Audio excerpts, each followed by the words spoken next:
How is up, everyone?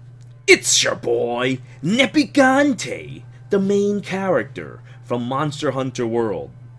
And today, we're going to have a little discussion about Edelgard, Flame Emperor. You know, Intelligence System really doesn't really care much for spoilers at this point.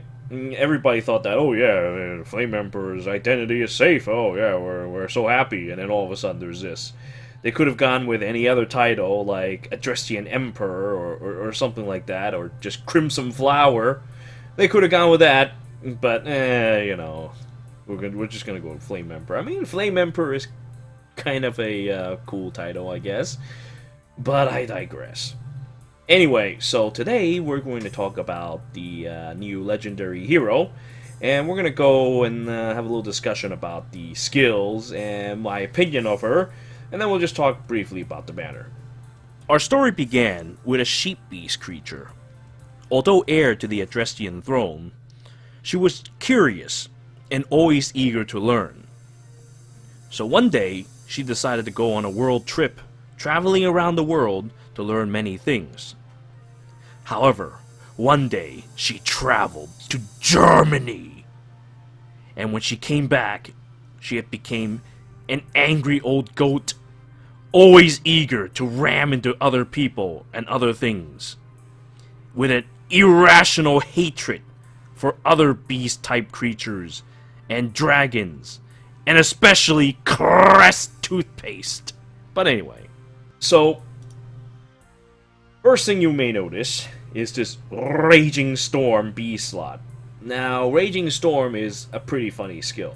Now, some of you may remember that time when I played Crimson Flowers and I used Edelgard to just beat the Immaculate one over and over and over and over and over again until my weapon literally broke on her head. It was the most deplorable thing ever, and it's pretty much like that in Fire Emblem Heroes, except for the fact that you can't do it 5 times in a row. But it's still a very disgusting setup. I think she might be able to do 3 times in a row with Gale Force and Raging Storm. However, Raging Storm and Gale Force must not proc at the same time. If they proc, only one effect will take place. I think you could probably pull it off with Heavy Blade. And then, after you take out a unit, you should have around 3 charges. You get your Raging Storm, then you hit someone else. Or if that target still hasn't died, for some reason. Yeah, it might be possible to pull it off. Yeah. But only if you only hit them once. Unless you hit a dragon multiple times. Yeah, if you do that, then you can only do it twice. Anyway, I digress. This is something that I'm still thinking about. I'm not entirely sure yet until we actually get the unit. In my opinion, it's like a upgraded... Well, no, not entirely, but it's kind of like Bold Fighter, except, well, you know, you hit someone, and then they hit you back, and thanks to Aymr, you don't take a follow-up attack, and then you just hit them again. Or you could retreat. So Raging Storm is definitely got a bit of a tactical use to it. It's a very interesting B slot. For a bit there, I thought to myself, oh yeah, it doesn't guarantee double, blah blah blah blah blah. It doesn't give you like extra skill charge. So how are you going to activate Bonfire? Well, you probably still would have some problem activating Bonfire without Heavy Blade. So her base kit is a little, but honestly, it's not too hard to activate it, because when you think about it like this, alright? Attack Res Solo already gives like 6. She's a primarily player phase character, so your attack is likely going to be over someone else's anyway.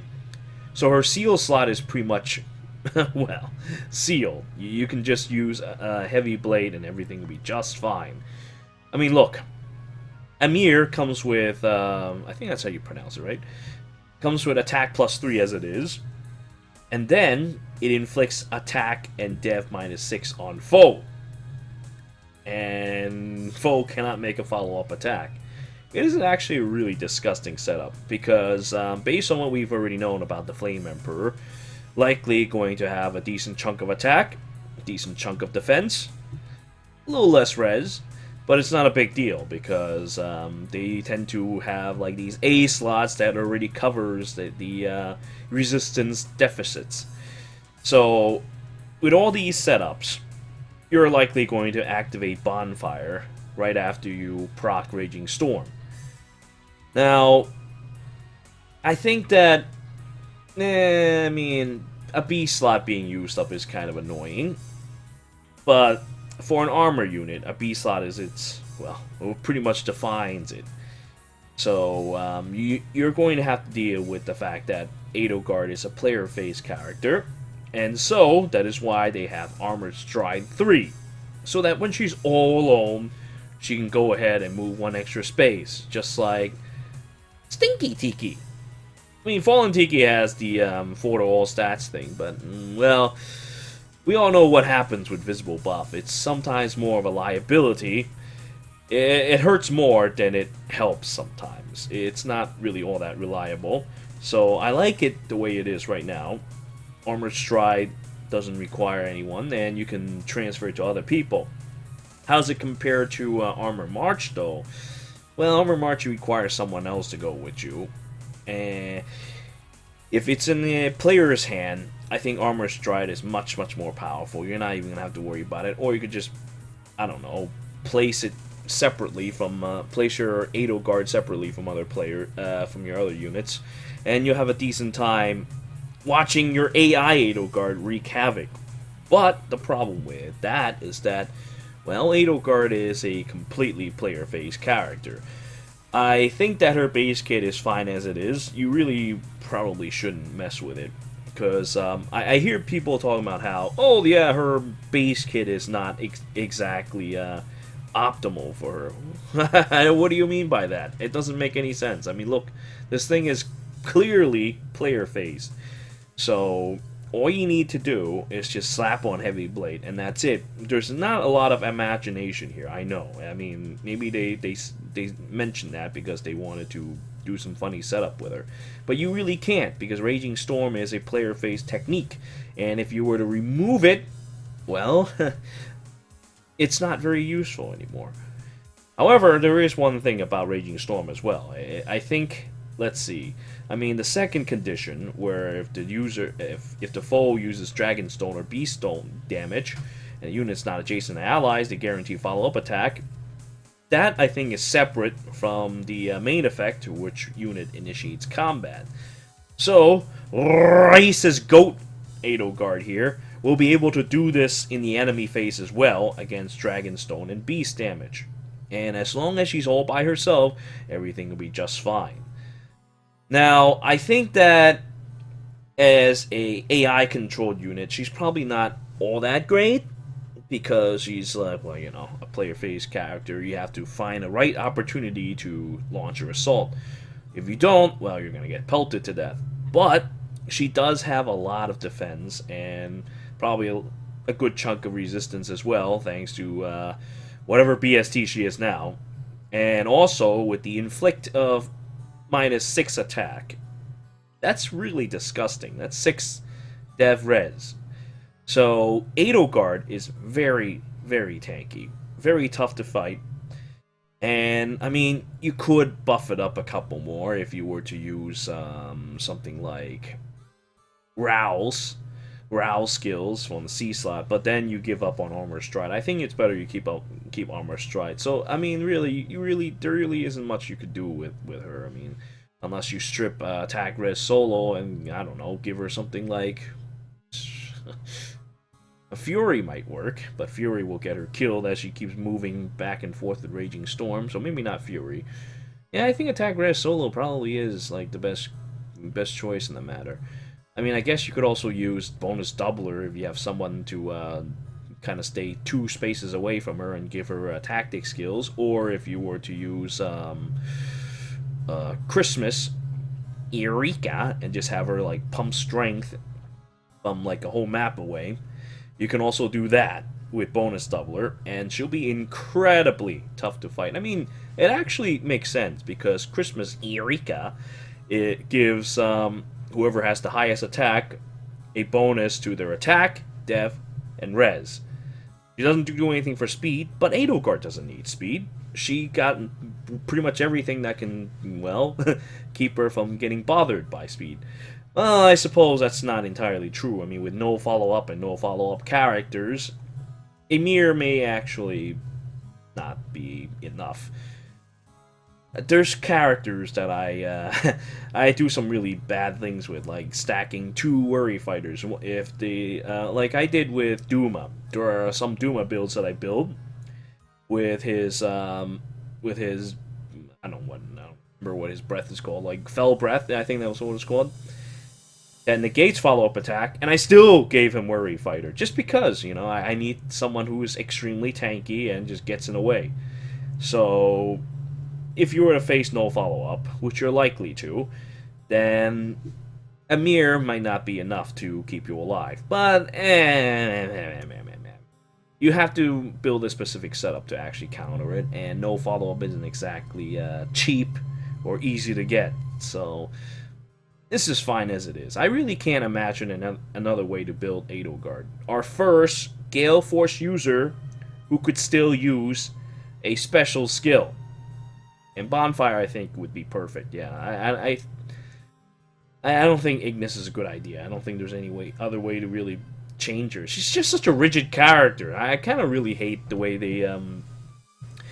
they build units these days. Like, they give us all these pref weapons and pref skills, and they take up 2 slots or more. Your character is basically set. It basically tells you, oh yeah, this character should be played this way. And if you were to do any other way, you might as well just not use that character.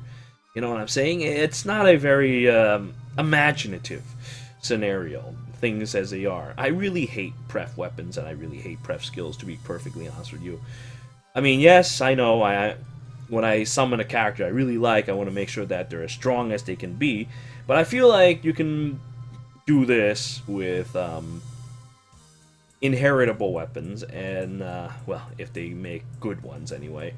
I think Spendthrift Bow was a step in the right direction with regards to that. I honestly think that there needs to be more customization, instead of, like, characters like Edelgard here, who's just like, oh yeah, let's go in player phase. So imaginative. Oh, but, well, you know, if somebody has no follow-up, you're dead in the water, that kind of stuff. I just really don't like him. He's such a boring character. I will most likely not summon for her. There's nothing to get out of her. If you're going to summon for her, you're using her. Armor Stride by itself really isn't worth foddering over. I think Armor March itself is fine as it is. There's plenty of ways to use Armor March. There's really no need for you to go and use Armor Stride unless, you know, you're playing to her strength, which is what her whole build is about. Man, imagine if Fallen Tiki could use this nonsense. But anyway, Race's Goat will absolutely obliterate dragons and beasts. It's actually pretty funny the way she does it. At any rate, I feel like I've gone too long on this topic. Let's go and talk about the banner in general. So, the banner... I mean, if you're summoning for Edelgard, obviously it's the best color. But, well... let me just put it this way. I was really upset when I saw the banner because I really wanted to summon Silk. And then I see Ear. Okay, Ear is fine.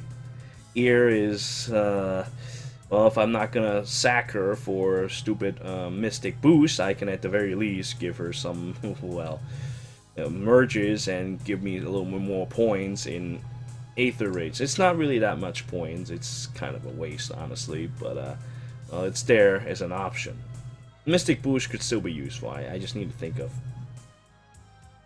I mean, I already have God Bailiff, so I really don't need Mystic Boost for much of anything at this point. But the real problem for me in Colorless is Laroom. I think that's how you pronounce her name, right? Anyway, she's... God, she's such a joke character. Why is she in the Colorless? Why is she in Colorless ruining the color? I wanted to summon Silk so bad, but I can't. So IS really dropped the ball here because they fucked it up. I would have went hard on I would have went hard on Silk if the third character was somewhat tolerable. But no. No, we get Laroom. What does Laroom give? I guess she could disable traps. Ooh, whoop-de-doo. Yeah, whatever, dude. I guess she has that dragon killing dagger. That's great, but you know I don't really use any other daggers besides Gay Clown Piranha. And I mean, it's just not that great of a dagger. I mean, yeah, I guess you can kill dragons really hard. Oh, you can stop enemy vantage. That's sweet and all that, but well, you know, if your base attacking strength on other units is not all that great, it's just not a fun weapon. It's not all that great. When you have stuff like Broadleaf Fan, there's just nothing you could really get out of her. She's just a joke character. Her stats are terrible. All she does is dance. Ooh, whoop-de-doo. Anybody can dance these days. Unless you can start making people move 3 tiles or do something stupid, like make them move across the map. There's really no point. I don't... God. What else does she give? I think she gives, like, Rouse, or no. I think it's, like, Speed Res Gap or something stupid like that. It's so stupid. Oh my god, I can't get over how much I hate this character in this banner right now. She would have been perfectly fine elsewhere, but why is she here? Anyway, enough complaints about that Colorless. Green, obviously, is very good. I mean, you've got, what's her name? Nagi. Nagi has Distant Counter, which is cool if you want to father her. She herself is a decent unit. Yeah, I think decent would be a best way to keep it. Then you have Legendary Celica, who can obliterate the likes of Edelgard, which is pretty nice.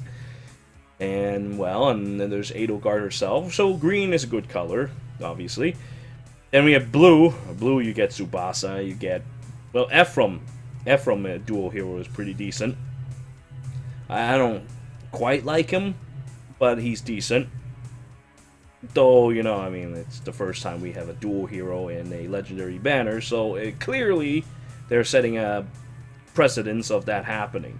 We're likely going to find ourselves replaced with guys with 2 or 3 heads, like we just recently had with that evil Ogre Magi, the White Wing Sisters. They look horrendous.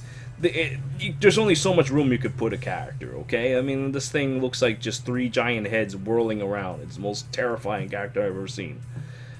So, anyway, what else is blue? Let's see. Oh, yeah, Naga, I guess. Ooh, Naga. So much fun. You have Altina, you don't really need a Naga. I guess you really need those points so badly you can run 2... You can run Naga with an Altina. Otherwise, you have 2 Altinas like I do, and everything is fine. And you stack your attack, and you hit much harder, and everything is okay. I'd rather not summon for Naga. But blue is decent enough. Blue has a decent lineup. Not as great as green, but decent enough. Then you have red. You have Legendary Marth, who is kind of mediocre at this point. I mean, and you also have his pantless version that pretty much completely obliterates him in terms of stats, in terms of power, and the rapier itself. It's just stupid as hell. Well, I suppose Legendary Marth does have the bonus doubler sword, so I mean, I guess he's okay. But, I don't like visible buffs anymore. There's too much of a liability. I would still use them if there's some reason to, but I wouldn't go out of my way to do it unless the build kind of benefits from it. Then we have what? We have a Flying Lobster. That guy is completely outdated. There's no point in him. And then there's Hurit. Hurit is okay, I guess, but also not all that exciting. So honestly, if you plan on summoning on this banner, it's green or blue. Anyway, I think I've wasted enough time with that. I think this banner is meh. I'm sure other people will disagree, but that's just the way I see things. I'm not really interested in a player face armor at the moment, and well, as much as this goat piece is interesting, I think we'll wait. We'll wait until CYL. Let's see what CYL Edelgard is going to be. Maybe she might be a magic user, or maybe she may dress up as God Beelit and start using Sword of the Creator. You know, it's funny because this is a little bit of a off-topic thing. I haven't done the Soul Calibur tournament for a while, right? For a while there, I've been thinking, well, ever since 3 Houses came out, I've been thinking about, well, just Edelgard using using the Creator's Sword. So I'll just call it Edelith or something like that. So that could maybe even be a thing in CYL. That'd be interesting. I intend to use doorknobs or something as her horns, but I think there's actually horns in Soul Calibur 6 I can use. But anyway, that's what I'm gonna do if I have some time. I mean, I have time now thanks to the quarantine and all that, but I also have a lot of other personal projects I'm working on. I also am working from home at the moment, so I'm actually a little busier than I thought I would be. Eventually I have to go out again. I got some essential jobs to work on, but that's other things. That's not part of today's programming. Anyway, so that's pretty much it, really. It's really such a shame that Silk has to show up on this banner. Now it's going to be really tough for me to summon Silk at another time.